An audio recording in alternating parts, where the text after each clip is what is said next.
Hello there and welcome.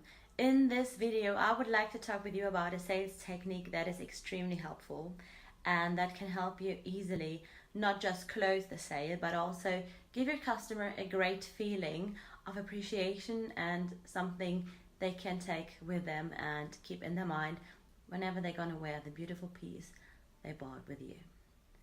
This technique is actually storytelling. It does also work for other pieces you're gonna sell, like basically it does work in sales in general, no matter what. However, especially in something as emotional and beautiful as jewelry and fine jewelry sales, this technique is indeed extremely powerful. We're gonna look at why storytelling is so extremely helpful and such a great technique, especially when selling jewelry or fine jewelry. You don't have to take my word for granted or my word for it. We're gonna look at the scientific basis and what research has found, so you can totally understand why it's helpful and why I would highly recommend you using storytelling in your sales approach when selling fine or fashion jewelry. Without any further ado, let's just dive into it. So why is storytelling actually so relevant when we're selling jewelry? Research has found that when we have in-person contact, so not on the phone, but we're basically face-to-face with our client, that what we say, so basically all the data, facts, etc., does only account for 7%. 7%. So that's basically nothing. This is, however, pretty often in sales the part we focus on most. So loads of jewelry, or like loads of sales professionals in general, think they are only professional and relevant if they understand everything, if they know everything, etc. However, it's not. Iceberg principle, which does say that our unconscious can only process pictures and stories.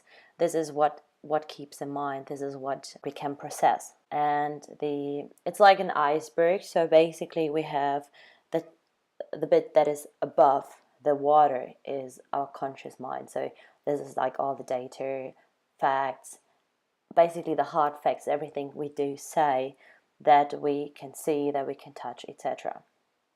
However, underneath the water is the rest of the iceberg, and as you have seen in the movie Titanic, this can be massively big. And within this metaphor, this is the unconscious. So basically above the water, so the conscious part of the sales process is 10%. This is hard facts, etc. And the unconscious bit, the emotions, pictures, feelings we get when we're hearing a story, when we're getting touched by something, makes up to 90% of it. So pretty often we think that we are really rational human beings and we believe that we have a rational decision-making process. However, we don't.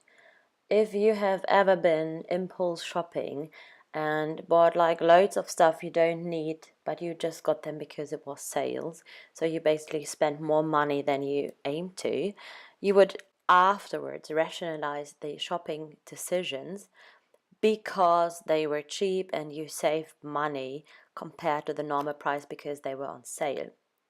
Yeah, so the rationalization of a sale comes afterwards. Impulse shopping, etc., is just done by emotions. And this is something that happens all the time within a human interaction. So this, because it's 90% in the unconscious, the appearances, how people feel when they enter our shop floor, how we talk to them, if we acknowledge them, etc., does account for so much more than what we basically tell them about the jewelry. It does also account so much more on how they feel when they wear the jewelry. This is why you should definitely let them feel the jewelry, maybe even let them wear it, put it on to get a feeling for the jewelry, and use the emotions and the unconscious for the sales process and for the sales decision.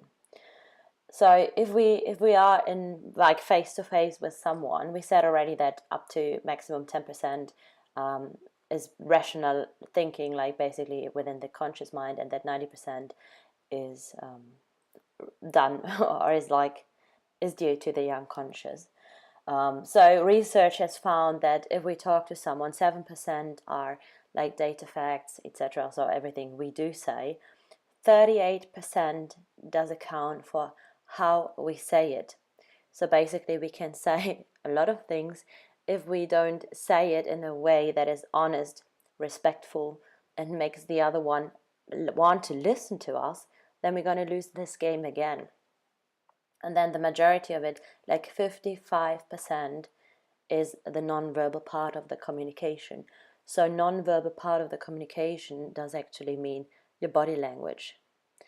Yeah, so pretty often we think if we are in an empty shop floor, we can hide behind the counter and just get up if someone comes in and has a question.